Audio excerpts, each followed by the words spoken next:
we go. There's Paulie. Live. Okay. The stream is live. All right, we are streaming live today. Look at the band's back together. It's always a better show when we got Jason and Paul on here. It makes it a lot of fun, and it's good to have you guys back. It's good to be I've been back. going solo much Is too that long. California internet messing with you guys? What's that? Okay. All right. So, first of all, let me get business out of the way first. It's good to be back. It is good to be back. It's good to be back. We'll do another show. Are we in delay? Can you guys hear me? I hear you great. All I know is you're on California internet. It's not working very well. All right. Hang on. Paul, is he skipping for you too, Paul? No. I'm going to go a little louder. Paul's okay. Skipping too. What's going on here?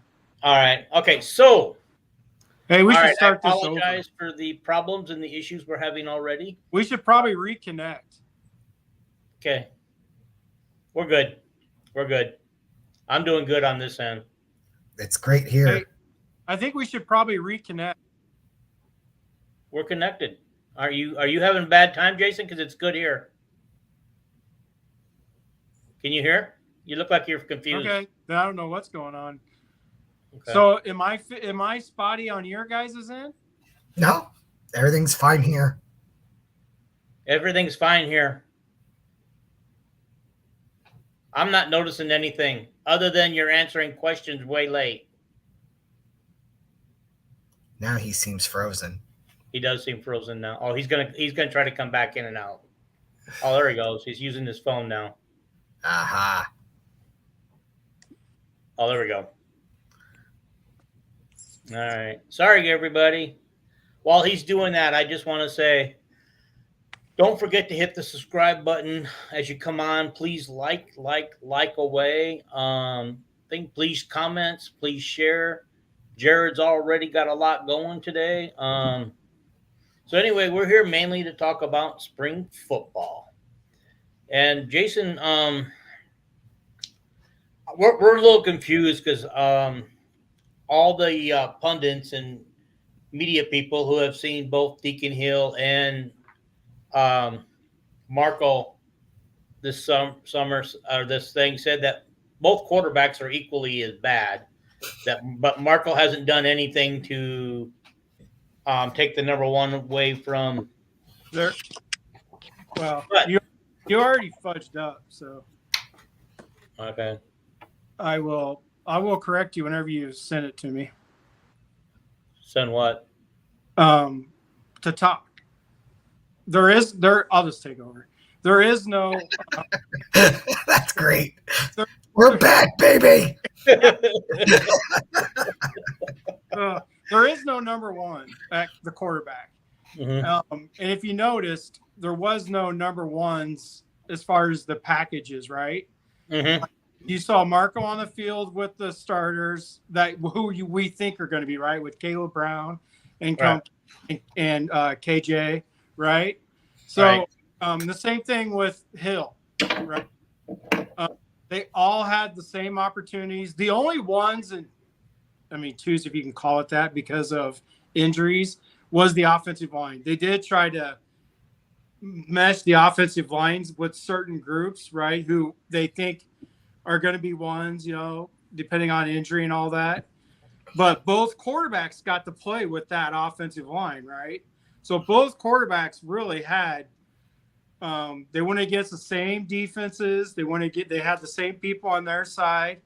And Hill threw 2 interceptions to one backup linebacker and Kazar, and the other one is Tweet, and he's not even on the depth chart, and he wasn't. So Hill was going against the backup defense as well, right? I just want to get that out there. There was no ones and twos, which is the most important thing, which is why my blood pressure is down tonight. I want to can I interrupt you for here real quick? Jared says, how confident are you with the QB situation? How confident are you with each QB? Guys, I don't believe either QB will be playing come the fall. According to Lester, their sole job is to just keep repeating reps and running plays for the other guys on the offense, the receivers, the tight ends, the line, the thing. This is what Lester said.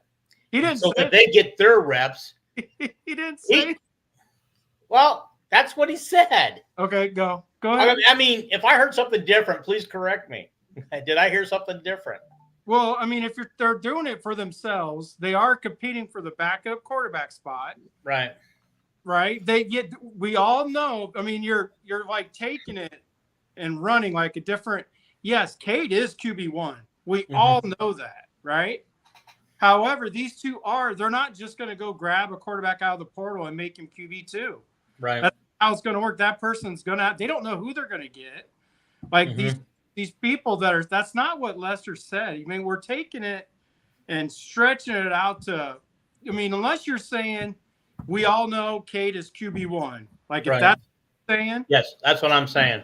Then okay, if you're going to take it like that, but don't go like you were acting like, because Marco is going to be, this is what I was told about the QB situation, which is what lowered my blood pressure. Because I have another Joey situation on their hands with Marco. There isn't a QB1 between them. They are going for the backup QB spot.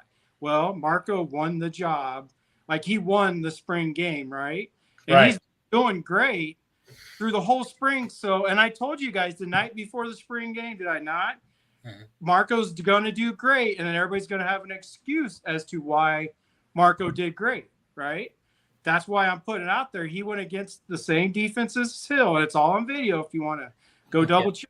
I mean, there's proof. Hill threw interceptions to a kid who's not even on the depth chart, and the other one's the number 2 middle linebacker. But Marco is now going to be ahead. Like they went in the spring, they gave Hill the one spot because of his experience, right? Correct. But as far as skill, Marco is dominating it, right? And the more he learns the playbook, he's going to be QB2 coming into the fall. However, if what you were saying, and this is why I stopped you, because you were making it sound like these two quarterbacks have no chance to play. They're duking it out for QB2 until a portal kid comes in, but that portal kid is going to have to beat out Hill or Marco. Okay. And Marco did exactly what some of the coaches thought he would do. He destroyed the day. Right. Yeah. And the coaches saw everything, and some of the coaches knew that's exactly what they expected. So come spring, they're going to do it again, but it would be with Cade. It doesn't matter. Cade will be QB1, right? There's no hate in that. But whoever comes in, they're going to do it all again and basically start over, where there won't really be a depth chart until the week before game 1, right? Okay. But what he was saying, it wasn't that these two kids are just out there throwing the ball to get the wide receiver reps, unless you're saying it's for QB1, which is Cade. Right. But they are duking it out. Don't listen to Hawk Central. I know Chad.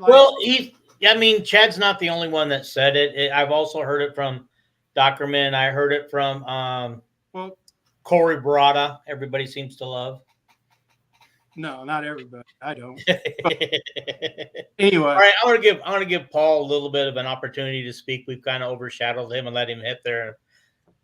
Paul has always been about pre-snap motions, and Paul, I just kind of wanted you to talk about the pre-snap motion, because it sounds like we're going to see a lot of that this year. And I don't know. I watched the film, the video, all the video that was out there that I could find, and I couldn't really tell if there was any motion going on. And so maybe if you guys watched it, you could tell. I had to watch it on a little phone, and it was a little tough for me. Go ahead, Paul. This is your baby. Paul and I both. This is our baby. We got this. We were wanting to see the Wisconsin. Remember the Wisconsin motions? Yeah.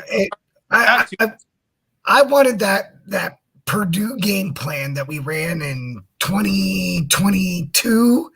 That should have been the offense forever. Yeah. Yeah.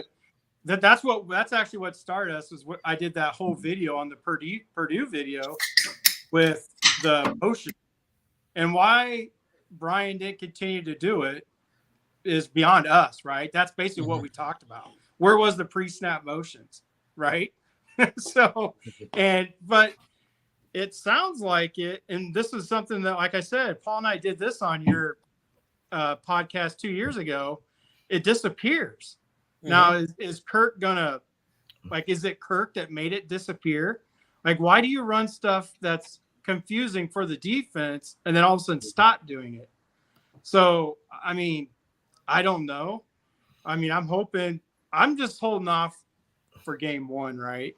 I'm not going to say Paul and I will discuss the pre-motion offense, but to say that's what they're going to do is, I mean, yeah, we saw it a lot. Paul, did you watch any video? I watched everything I could find on it. So you did see some of the pre-snap motions? I did. And then, I saw obviously kind of the highlights that people had out there. The toss play to KJ. Sorry. Yeah, I just drew a blank there. That actually came off. There was some pre-snap motion there for that play. And in fact, I forget, it might have been Washington or it was someone that they sent in motion one way. Then they sent him back the other way. Two of the videos that got sent to me, it was all Marco. I got most of the Marco highlights, right? Right. And apparently most of Hill's passes were within 5 yards of the line of scrimmage. And most of Marco's passes were beyond 5 yards of the line. Like, it literally had it set to where Marco was going to try to throw it downfield. So, but the two of the videos I got of Marco's deep passes that were completed, that were 15 yards or more, both of those came off of motions. And I was going to I know, Paul, you weren't here in the very beginning, but I was trying to get my whiteboard together. So I was going to do a whole show on motion offense like you wanted, so we could discuss it more with me drawing what we're both explaining. But and you'll see that, and the reason why it helps so much. But what you and I were talking about with the Purdue game, they were using motion to confuse the linebackers for the running back, right? That's right. The game KJ went over 200 yards. It's because the linebackers had eyes on that motion, and they were confused. And when KJ would get through the hole, he's gone, right? He had a 75-yarder. Then he had another long one in that game. But so I don't know why you'd go away from that. But that's what, in the running game, the motion is to confuse the linebackers, basically, right? You want them to go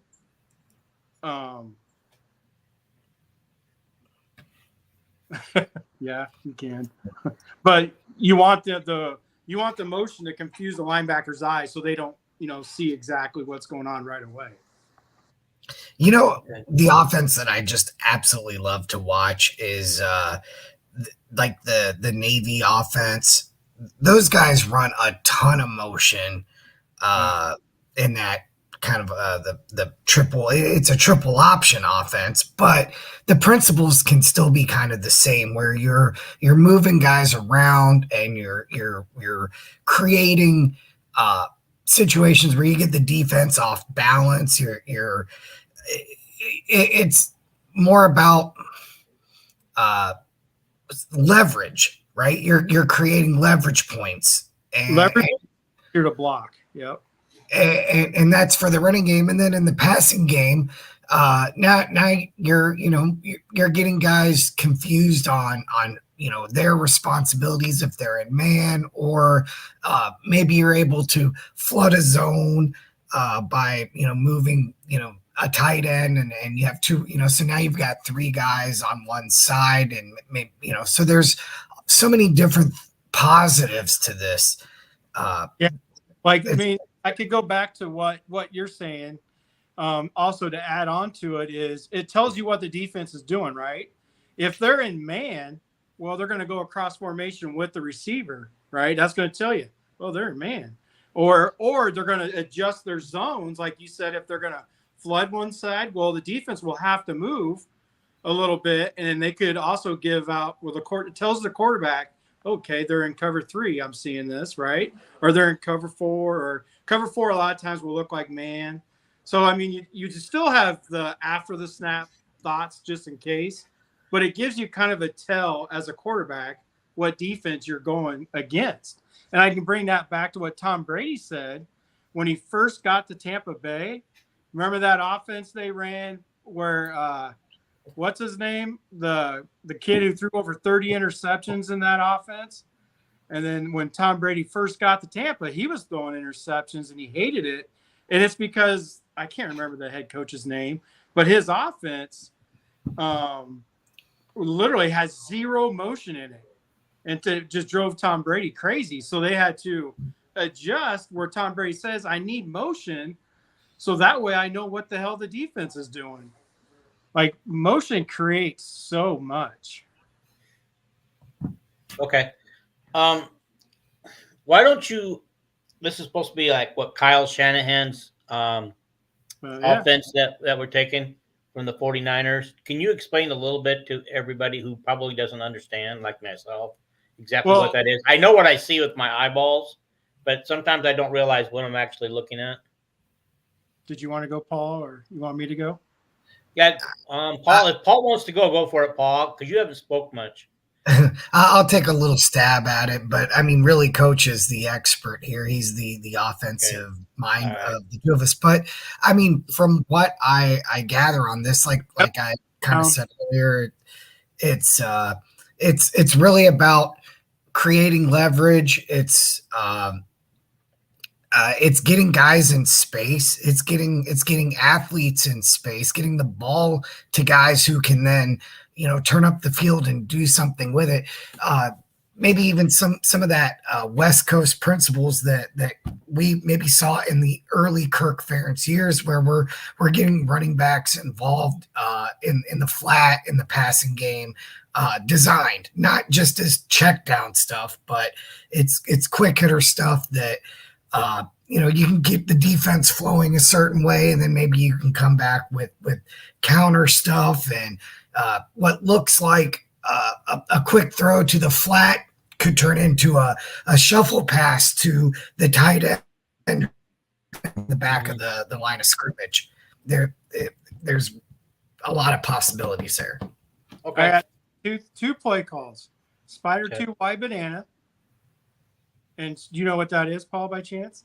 I do not, but I love the name. Spider 2 wide bananas. The guy who ran that is oh goodness, he won the Super Bowl with Tampa Bay. Yeah, I know you're talking. The guy who got fired for the fired for years. Yeah, that was his favorite play call. And what that is kind of what you were talking about, but it's play action, right? But you got the fullback into the flat, you get the tight end to the corner, then you have the backside receiver coming across the wherever. Like if it's, let's say you're inside the 10-yard line, he'll come across the back of the end zone. And then you got sprint right option, which is out of Kyle's dad's playbook, who won a couple Super Bowls for my Broncos. Mm-hmm. Sprint right option is something similar, but it's exactly what it says, where now there's going to be like a 9-8-9 call, something that tells the receivers what to do, right? It's sprint right option. It tells the quarterback he's sprinting right, but he's going to have the option to throw at different levels, right? So that's all a part. You can get the running back in the flat. You can have the tight end come across. I'm going to be like inside the 10 again, the front of the end zone. And then you can have, like, if it's trips on that side, you can have the inside slot receiver run to the corner, right? So you'll have 3 different levels that you can hit on that sprint, right? Because basically the quarterback catches and then he's running, right? He's looking and he's sprinting out. It's sprint right.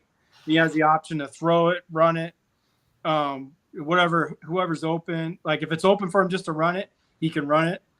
But yeah, that's the West Coast. But what Kyle does different than what his dad did is all the motions that he uses to confuse defenses. That's why I say all the time that the quarterback that went to the 49ers from Iowa State, Brock. He got so lucky going to the 49ers. He is the perfect quarterback. And like I said, all the time, the reason why Kirk beats up on the coach, Matt Campbell, because Matt Campbell doesn't know how to use his quarterbacks. Think about it, he had 2 first-round running backs and still couldn't beat Iowa and those running backs were having over 5 yards of carry against Iowa, right? And then you got Brock Purdy, who threw 4 interceptions.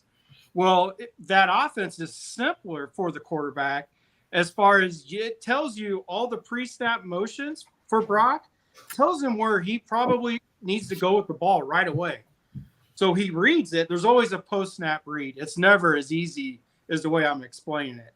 However, when you run the motions and you see what the defense is doing, you have an idea that if this linebacker does this, if this safety does this, I'm going right here. So you already have an idea before you snap the ball that if this is what happens, it's going. And Brock is really good at that. Now, he still has to have a second read, obviously. Like if the linebacker does something not expected, or the safety, the corner, then you have to know, okay, I'm going to hit this backside dig, right? Because it's going to the flow. The linebacker's going here, the safety's here, the corner's doing this, but then maybe the dig rat's wide open. So there is always going to be, you're still going to have to read. I'm trying not to make it as easy as what I'm making it. It's not as easy as it sounds, obviously, but when you're a quarterback, it really is. Like when you have that pre-snap read, knowing what the defense is probably going to do because of all the motion, it just makes it so much easier for an accurate quarterback. Like Brock Purdy's always been accurate, but when he doesn't know what to do, he just would chuck it. And I think he threw 9 interceptions against Iowa in 3 games. So, but then when he goes to the 49'ers, look at him. It's because of the offense. Jimmy Garoppolo won in that offense. It's a quarterback-friendly offense. If you understand, if you're accurate, that's a starter, right? Like there's a play I'll talk about with Marco, because I said that there was a cover 2 defense, and he had Brown wide open, but he didn't hit it in the right window. He held it for, maybe a 1/10 of a second too long. I mean, it's like that, right? So he saw it, but he saw it too late, and he hit him, but he hit him back here, and it would have been a great catch if Brown would have caught it. So, like, he knew the read. It was like it could have been caught, but it would have been a Randy Moss type of catch, right? He had to spin his body back. But he knew from the motion that was going to be open, but he has to see it faster, right? Right. Literally was a 1/10 of a second. If he gets it out earlier, the ball is probably there where it needs to be. Yeah. Well, I want to say, you're talking about getting it out faster. I noticed one of the things is the film that I watched with Hill is he's lucky that nobody can touch him or anything, because he takes too long to get the ball out. He still takes too long to get the ball out. And they run up to him and they just stop and let him throw his pass. And honestly, if that had been a real game, he'd have been flat on his back many times. Just like last year. Yeah. The dude fumbled the ball and they couldn't hit him. He still fumbled the ball. I know it. Did you see that video? Yes. I did. That wasn't sent to me, but I seen the video, and he literally just dropped the ball. Like, the defender running past him and smacked the ball out of him. Yeah. As he was the highlight videos that I saw was mostly successful plays for these guys, but I did see the interception by the linebacker whose name I didn't recognize, and I'm sure he's nowhere on the depth chart to even be close to be playing. Well, no, he threw 2. I didn't see one of them on the clip, but I saw one. Which one did you see? Do you remember? The backup linebacker caught one. His name is like Carson Harris, and the other one's the guy that you sent me. Sweet. Oh, okay. All right. Yeah, he got the other one. He's not even on the depth chart. Yeah, and so the other is that I wanted to point out are the runs that Marco did yesterday. Were those design runs for him, or he just decided to do it on his own? The only one that was a design was the touchdown. The touchdown? Okay. Yeah. All the other ones weren't designed. The bootleg touchdown, it was a where he faked it and then he legit just ran out and around. I was actually surprised he had it, but because he's not allowed to be touched, I'm wondering if in a real game he would have made it to the end zone. Yeah, he would have. It was wide open. It was a naked bootleg.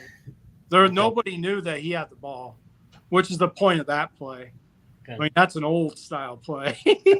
The old That was some Chuck Long stuff there, man. Yeah. Holding it up over his head. I just want to make sure the referees see it this time. That's right. It was pretty much almost exactly like the Chuck Long Michigan State play. Almost exactly like it. Yeah. I mean, doubt the players knew, because remember, and at that time, Hayden didn't think the players would be good actors, so nobody knew but Chuck Long. But I'm sure the whole team knew he was doing that. Yeah. So, I think Ronnie Harmon thought he was getting the ball, if I remember right.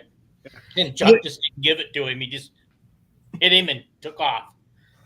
Let's if you guys wouldn't mind, if we could answer some of Jared's questions. They're starting to pile up here, and thank you, Jared, for asking them. Before we do, since you're going to ask questions, we're not going to lose a train of thought. We got to give props to Spencer Petras, who is the starter. He was just told that he was the starter, or he is the starter for Utah State. So congrats to Spencer. Now it's all about seeing what happens on game days, because he always had good practices, and he did have some good games, right? So, I mean, it's just how consistent can he be? He has what it takes, but you guys have to watch some of his interviews. He sounds just like Brian. Oh, I died laughing. Listening to him, you could tell he learned how to interview from Brian. Oh my goodness! Yeah. Well, congratulations, Spencer, because that's one I wasn't sure that he would make because of the way they run their option. They don't run the option; they're running like 4 wide with a running back. They're running spread. Okay, all right, my mistake. Yeah, they're going to throw the ball all over the field. What they like about Spencer, what the coach said, is he can throw it from one side of the field to the other on a rope, right? Any word on Joey Labus? Has he this spring? Did anybody hear anything how his spring went? I haven't even looked at him yet. I mean, I don't even know if he's at school there yet. I don't know what's going on with him yet. Okay. I heard he transferred to a Michigan school, Central Michigan. Yeah. What'd you say? Central? I think it's Central Michigan. I think so too. I'm not sure, but he did go to one of the directional schools. Well, let's hope that he does really well, because I'm rooting for the guy. Yeah. Well, can we point out that he never saw the field at Iowa. He transferred to Kentucky, wasn't even on scholarship with them, and now he's at a directional. Can I stop you? You're talking about Deuce Hogan. You're talking about Deuce Hogan. Like, we're talking about Joey Labus. Oh, my fault. Joey Labus is at Central Michigan. I don't know anything about that guy anymore. Hogan has he has left Kentucky, and I think he went to where, Paul? That I don't know. He was thinking it was Joey. Yeah. Yeah. I'm sorry, Paul. Hey, Jared, can you find out? I'm using my phone. I can't look that up, but I am curious now about Hogan. Like, if you said he transferred, it would be interesting to see if his family actually let him go to a smaller. His family was the biggest issue with him not being able to get a team out of the huddle, like to remember the play call. that was the biggest issue. He's at New Mexico State. New Mexico. There was a lot of people clamoring for Deuce, because of the name. Yeah, because of his name. They were loving his name. I mean, and I did an evaluation of him. I had him as a 4-star. Talent-wise, the kid is good. But then when you could tell his high school, his dad was the coach in high school, and he really didn't have to remember a whole lot. His play calls weren't a lot. And then he comes to Iowa, and the play call is, 10 words, and he just couldn't remember the words. He couldn't get the team out of that. on Tubi, roughness. Yeah, on the Tubi channel, I think it's the Tubi channel, they have his season of QB1 that never, ever aired on Netflix when they were doing it, and I've watched it. And I thought it was interesting to have an Iowa quarterback committed to Iowa on there. I mean, I was excited. I had him as a 4-star, and he's talent-wise, he's amazing, but you're going to have to dumb down the playbook big time for him. Yeah. Okay. All right, let's just answer some of these questions real quick. How did Iowa offense look overall? Paul, you watched a lot of film. What was your opinion? I'm going to say that the offense looked like a work in progress. It looked like it was running with backup quarterbacks, which is okay, right? I mean, first of all, it's April. Second of all, they are backup quarterbacks. Third of all, both sides of the line of scrimmage were missing some guys. So on the offensive line, we're missing some guys. We're trying to kind of figure out what we have at wide receiver. I thought there were some net positives that came out of this, as far as it sounds like we may see more of Weechin or Wetchin or however you say Weechin. It sounds like they like the Washington kid. They like Caleb Brown. There was definitely a lot of positives, to the point where it wasn't all like Luke Lachey is, we know he's going to be good, right? But it wasn't like over the past few years where the tight end position was just so much better than everyone else. And we already know Luke's pretty good. So to have those positive things, and then to hear what the defensive guys were saying coming out of spring, that they didn't show a whole lot on Saturday. They said they really kept it vanilla with a lot of the motions and stuff compared to what they've been seeing over the course of spring. So I'm excited to see what this is really going to look like, when the bullets start flying. Yeah. For me, if this stays the way we've been hearing, because we've heard so many good things about what Brian was going to do, right? And stuff that I was excited about. They were going to let him throw the ball around. Then we get in the games and we have these 3 tight end sets. Everybody's bunched together. And it's basically like rugby, right? You're just having that. So you're just having that big, what's that called? That where they get together in rugby? You know what I mean? I have no clue. They call that a scrum. If I'm not mistaken. There's the word, scrum. Anyway. Okay. All right. Anyway, they said that Weechin and this guy named Jarrett Bowie. Yeah, he's a stud. They said that he had a great spring too. What position does he play? Wide receiver.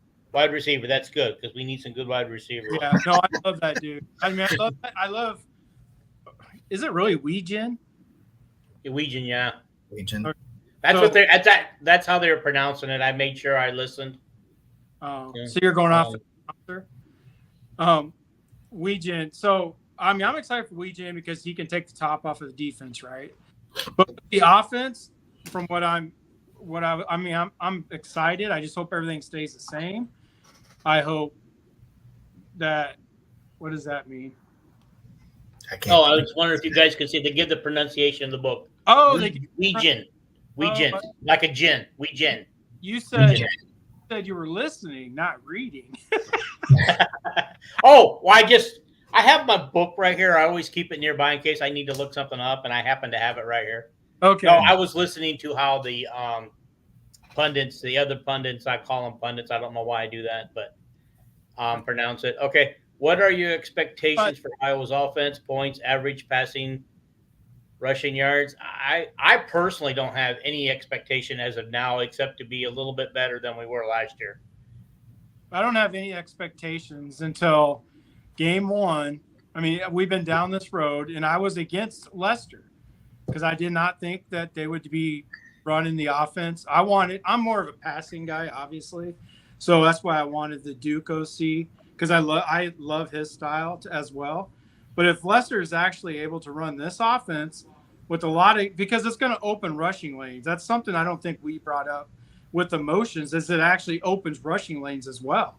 You're going to be spread out, and the motion is going to send linebacker completely out of his gap, right? So as long as we see this, I'm just to the point now that I'm kind of fed up with everything because, and I know a lot of other people that are, but we get told so many things, and then we go to game day and it doesn't happen, right? I mean, they would literally work on so much stuff and then not run it in the game. So you're wasting all this time in practice working on stuff, and then you don't use it on game day. So that's, I mean, it is what it is. So as far as all the stats, I mean, we got to wait until we see, right? But we know if KJ gets a hole, he's gone, right? I don't know if he's ever been caught from behind. Yeah. I can remember one time. Yeah. Well, I think the biggest thing that what I'm hoping, right? Because none of us really know, but what I'm hoping is now that we have an experienced quarterback calling plays, right? Who understands? I think Brian conceptually understood offense, right? I really do believe that. If you watch his coaching videos and stuff, he's not an idiot. Yeah, some coaches would say he outsmarts himself. Right. Because there's that one video he spent 2 hours on the freaking off. What's it the zone? I remember that video. I got so bored. Thank you, my brain. I got so bored in that video. I remember it. But when you have a guy who's played the quarterback position now calling plays, I'm hoping you're going to see is more setup plays, stuff we run early in the game that we come back to a similar look that we're going to try to do stuff off of that, right? That's really something I feel like it's been lacking for the last 3-4 years. And then Brian would we'd maybe script those first 10 or 15 plays, and then after that, the offense would really go stale for long stretches. Now, a lot of that too was execution. There was a lot of plays during the Brian Ferentz era of play calling where he called masterful plays that we just didn't execute. Where the receivers were wide open. While you guys are bringing up Brian, Jared did ask earlier, any news on rumors or where Brian might end up? As far as I know, he's still unemployed. Yeah, he's had a lot of interviews, but he still hasn't gotten one. Do you think the whole race thing is what got him? No. Okay. Yeah. I mean, I think the perception of him as an OC got him more than anything. I think his dad really, like right now, he's going to have to start over from the bottom, right? Right. Dad literally ruined him as a coach. Mm-hmm. Even though he has all this, when he was the O-line coach, they won the freaking Joe Moore Award, right? Mm-hmm. And then when he was the tight ends coach, he recruited 2 of the best tight ends in Iowa history, right? Mama says even Daddy couldn't get him a job.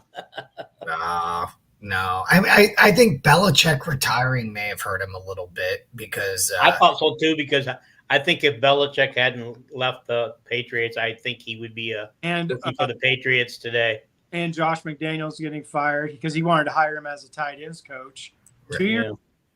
So yeah, I mean, but let's go down this line. I mean, did we ask about the running backs yet? Because Jared wanted to know about the running backs. Oh, well, I mean, it's the same ones as last year, right? Yeah. Plus, you want to add Washington in there as a combo wide receiver, running back. Like we did. I mean, he was in there last year. Yeah, and is it Moultrie? Oh, Kamari. I don't know how to pronounce it. You got the sheet in front of you. But yeah, I do have that in front of me. I could look it up, I guess. But however, they were saying that it appears that Jazz Patterson has dropped down below him, that they're more in favor with Moultrie or over. And like they don't even have a real depth chart at running back or anything yet, right? Yeah. We'll find out because he played. Mm-hmm. He did play. Right. They were thinking that he was now the fourth option now behind. I heard something Tim Lester said, and it hasn't really been picked up on by a lot of the other people who do these pods and stuff. But in regards to like Marco Lainez, I think the Washington kid, the Moulton kid, and Patterson, Lester talked about finding roles for guys and finding things that they can do well. So Patterson's role may be kind of that short yardage back kind of thing. Last year, right? Right. That's what last year. A power back type situation, so and it even sounded to me as if he kind of almost hinted at like some plays for Marco to take advantage of his mobility, like actually having some packages for him. Mm-hmm. So. Well, it sounds like what I'm excited about Lester. Granted, I was with the group that wasn't excited about him getting hired, but the more I hear him speak, the more impressed I am with him. But it sounds like he wants to take the talent he has and work things around the talent that he has, instead of like when Brian was running the offense, he was forcing these guys to do things that they weren't capable of doing sometimes. They had this is our offense, you have to run it this way. I mean, I don't know, because I think it had a lot to do with his dad. I mean, but maybe it was his dad forcing him to make these kids do some stuff they weren't capable of. Game day, like they would have this game plan going in, and then the score would dictate what happens after that. Mm-hmm. Like, where his dad was like, okay, we can't do that now. I mean, we got an 8-point lead. We're 67-2. So, I mean, if you notice, when the score always changed the way they called the game. Right. So, because, I mean, and realistically, the only way they lose is if the offense turns the ball over if they get a 10-point lead, right? So, I mean, that's what Kirk's going off of, but that's what I want to find out what happens with Lester. Are we really going to run this kind of offense during the game if it's 14-0? You know, we're playing against whoever in the beginning, you know, a team that we should just annihilate. We're up 14-0. Are we going to keep doing this? Or is there going to be a package to where they go 2 tight ends, maybe they stay in shotgun? Because I know Lester loves the shotgun, so they might just stay in shotgun, but then just run it up the middle, right? Yeah. Bring in a fullback, and so, but just run that kind of stuff out of shotgun. Honestly, guys, I got to think that because this is going to be such a new concept to some of these guys, they're going to need more reps, and these 2 of these non-conference games are going to help them get that. And I think you got to, even if you're up 2 or 3 scores, you got to continue to run that offense so these guys get used to it, because they're going to need that skill later in the season when they get better at what they're doing and understand better what they're doing. Because right now, I think in the early part of the season, we've got the defense going to have to carry us a little bit until the offense gets used to doing what they do. Because I believe Tim when he says it ain't going to be perfect, it ain't going to always look good. Well, no, I mean, defense is always going to carry Iowa because that's how Kirk's game day. He's not going to change his game day coaching. I know, but anybody who thinks we're going to come out there and fire off 35 points a game or something right away, we're not. Well, no, I mean, we might in those 2 easy games, not the Iowa State game, but we might in the other 2 easy games. But that'll be because the defense picked off a thing. Right, but what you're saying is you're talking like the whole history of Kirk. That's my only discussion is, are we still going to run this offense when the score is 14-0? Like, that's the only thing. Yeah, we might start the game like this, but they're going to have some easy plays to run. Right. Like I'm saying, which is what Iowa has always done, is since we've had a great defense. Kirk hasn't always had this great defense. And I think we got to continue to run that offense while we can do it against weaker teams, so that we can build the reps and repetition reps, because the more reps you get, the more it becomes automatic. I mean, that would have been what even last year's, the way they started to run the same kind of offense, right? I mean, they've always needed this. Yeah. So, but last year's team would get up to a fast start and then go in cruise control. And they still might this year. In those easy. I hope not. And they might. Okay. Llama says it would be nice to give Cade a break in games and let Marco run Wildcat. Maybe have Deacon block for him.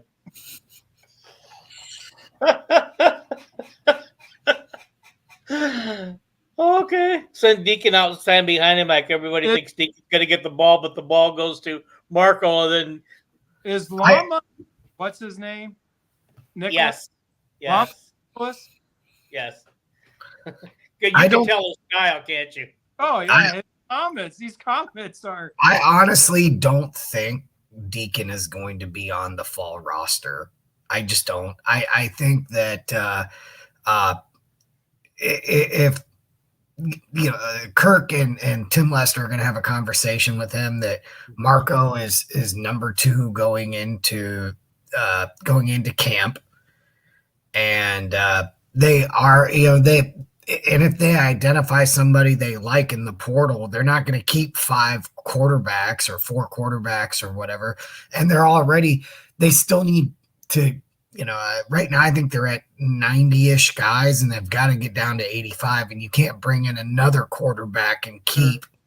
Yeah, they're 4 heavy, and they have Reza. They have Reza coming in the fall. Reza. However you pronounce it. Okay, right. Okay, I didn't get perfect either. I think a lot of people are getting heartburn over Deacon Hill, and I honestly. I think he's going to make his mark at Southeast Missouri State Community College this year as a former Big Ten starter. Just to let you know, like, I was one of those people that were having a heart attack over the whole thing because I was just seeing Joey Laba's situation all over it. Mm-hmm. But then, like I was explaining earlier, Paul, you might be on the right track, right? They had their competition and everything was equal. We saw it. The coaches all saw it. Everybody had the same personnel packages. There wasn't ones other than the offensive line, but both quarterbacks played with, the good offensive line or whatever so-called ones right now, right? The ones. So they all had different packages with, like, Marco was on the field with Caleb, right? I showed you guys. I don't know if I sent that video to you guys, but I put it on my page. But where Marco completed a couple passes to Caleb, Deacon completed a pass to Caleb Brown. So, like, they both, Hill completed a touchdown, a 2-yard slant route to Weegen. Yeah, it's gonna be hard because I read it as Weegen. So Weegen, yeah. In my brain, just English language is hard. So he is silent. So, Legion. So I mean, he's silent. You could be on the right track. It would not surprise me. I feel better now after hearing what I heard. Because they are going to look at somebody, but you're not just going to bring in somebody. It's going to be just number 2 right away. That's just not going to happen, and they know that's not going to happen. Even if a certain person on Hawk Central says, "Oh, these guys are just duking out for number 3," no, because you don't know. Yeah. Oh, you listened to him then. You did listen to him. Well, I was told somebody sent it to me and said, "You got to hear this."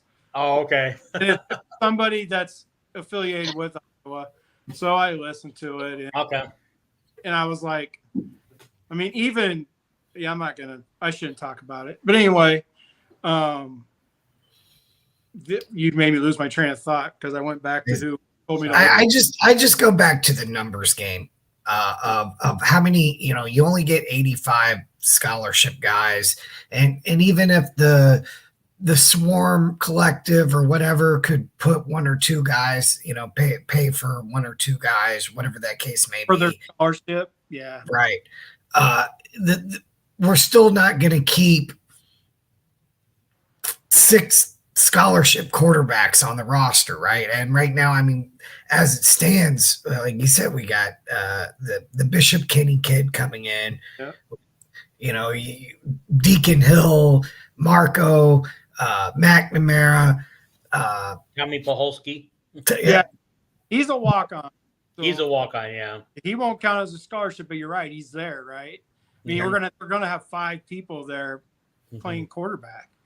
So, I mean, you're right, Paul. Like from what I was told today, that calmed my blood pressure, that allowed me to get on this podcast. Okay. Is Paul's on the right track? It could possibly happen. Just because. Yeah. Well, like you guys heard Kirk's, interview, presser, right? Without saying it, he didn't say anything directly, but he hinted that there are going to be some people leaving the team this week. Well, they have to. I mean, yeah, they have to, but he doesn't have to be down to those 85 until August. So, but in order to bring in some people, he needs to make some room pretty soon. because they got their O-line guy coming in, the new O-line guy. COVID really hurt them, right? Yeah. COVID really hurt Iowa's scholarship. I mean, it's hard for every coach to deal with the COVID, and nobody's leaving Iowa, right? All the other teams across the country have people just leaving, which made COVID easy for them. But nobody's leaving Iowa. Yeah. They talked to Quinn Schulte yesterday, and they talked about the whole group, like, did they get together and decide as a group they were coming back? And I heard about that. Yep. And he just basically said it was pretty easy. He goes, we're all talking about it, but he goes, once the first one did, we just kind of started lining up, and they asked about Cooper, and he said at one point Coop was not off the board. He was kind of in a little bit. He was thinking of coming back. He said I was told that they all went out to dinner, and that's how they figured it. They legit all went out to dinner together, and they just and that's what made Castro come back. Obviously, maybe Coop left because of the scholarship situation, and he was going to be a possible first-round pick. I'm grateful he ran a 4.440, right? If he ran the 4.5s, he may not be a first-round pick, or they'd have to move him to safety. But the way everybody was talking about him running the 4.4 and being shocked, God, it's just because he's white. Put on the film. I'm not even gonna touch that one. Well, they were shocked. They're like, look at this white boy run 4.4. Yeah. You know how many of those tweets I saw? And we were talking about guys aren't jumping in the portal or whatever, but that's just it with this COVID situation and that extra COVID year, and these guys that all came back, Castro and Schulte and Nick Jackson getting another year, Higgins coming back, right? So we have all these guys. Harris, which is the reason I have them so high as far as winning, right? I think they still go 10-2, 11-1 because of this defense. Jared's question, his last question is, he goes, 10-win season. How confident are you guys? I'm very confident we get at least 10. Yeah, because of the defense. I think the offense will be better than last year. What were you thinking up, Paul, before I interrupted you? Well, just that, as far as Iowa getting under that scholarship limit, I think the reason that right now we're over is because I don't know that Kirk was planning on some of these guys actually coming back. The year Castro had last year, would any of us blamed him if he went to the NFL? Right. I think he would have been drafted. Jackson, I think he's going to be a draft pick, and Higgins is going to be a draft pick, and they may not all get first round grades, but these are guys that are going to play on Sundays. Luke Lachey coming back is another one, right? He could have gone. That was huge. I think because of his shortened season, he wanted to come back and prove something. The Doughboys, you can compare the Doughboys to the women's basketball team in Iowa. Where nobody wants to leave. They all just want to stay at Iowa regardless, right? Yeah, you notice that Iowa didn't have any women jump in the transfer portal. Yeah, I mean, it's the same way for the football team. Like, everybody talks all this crap about Iowa, but then when all these people get there, they fall in love with each other. They love each other. I mean, it's so cool to see when you're seeing, all these people just leave. And most of the people that left, I would almost say all of them except for 2 wide receivers, they left because of no playing time, right? That's why they left. They didn't leave because they hated Iowa. Right. But then you got Charlie Jones left for a good reason. He wanted to go play with his buddy. And the 2 receivers, well, I guess KJ, he didn't get in trouble for gambling, right? It was just the other short dude. Yeah, Arlen Bruce. Who's in the Canadian League now, I believe. Yeah, we all thought KJ was a part of it, but it turned out he wasn't a part of the gambling. He got bad grades, maybe? Yeah, he was getting in trouble with grades, and nobody wanted to say it. Kirk didn't want to, throw him out there like that. So, that's why he missed so much time everybody's wondering why isn't he playing? Yeah, and they never confirmed whether he was gone because of injury or what there was. It was just their silence spoke magnitudes on that one. It was academics. Yeah. Okay. We want to know. Did you guys? I watched a little bit of the highlights of some of the field goal kicking. Now, because I watched it on my phone, did I see one of them get blocked and intercept or picked up? You could have. I didn't see. I didn't watch anything except for what. Mm-hmm. What was? Yeah, I watched Rob Howell's. He had like a 9-minute video on a lot of highlights. One of his. I watched other video too, but he included some field goal kicking, which he hit. It looked like he hit every one except for one. It looked like one got blocked and ended up in somebody's hand, and he ran a fake touchdown route to go. Like I refuse to give Rob Howe clicks, so I did not. Okay, that's fine. That's fine. I happen to like the guy, but he's an old man like me. Yeah, you old people stick together. We stick together. I'm with Paul. Besides, he's always good enough on his question and answer show every Tuesday to answer one of my questions. Somebody in my group said that the punter knocked one down at the 2-yard line or something. He's the big leg. Somebody that was in my group, and apparently he's a freshman. Like, I don't know anything about him. Yeah, he's a freshman. He's from Australia. He had the same coach that Troy Taylor did. Yeah, he's Troy the Taylor. The only difference was when we got Troy Taylor, he was 22 already, and this guy's a real 18-year-older. So, I didn't know all that. So that our special teams coach said that he needs more maturing, and he's never played an American football game before. Oh, so you remember Troy Taylor when he first couple games, he had some learning to do. Yeah. Yeah. I mean, okay. What about the receivers? You guys think? I know we talked a little bit about the receiving core already. Do you guys have any gut feelings for the receiving core? Do we need to get one in the transfer portal? Well, I mean, the way they were dropping the ball in a few of the videos that were sent to me through practice. I don't know who number 7 is, but he had like a bunch of drops in one practice that I got sent to me. Who do you want to know about number 7? What? You want to know who number 7 is? Who is it? John Nestor? No, he's playing defense. Oh, is it Marvin McNutt? Oh, you said dropping balls. McNutt caught balls. Well, the only 7 listed on the roster is John Nestor. Hey! But do they have him at wide receiver? They don't list their positions at what I'm looking at. So I'm looking. This is from the Hawk official website, and they didn't list any positions. Maybe because he is a backup, like he's down the line on DB. Maybe they did try receiver in that practice. So you might be right. Is Nestor's a white dude, right? Yeah. Okay. Then it was him dropped.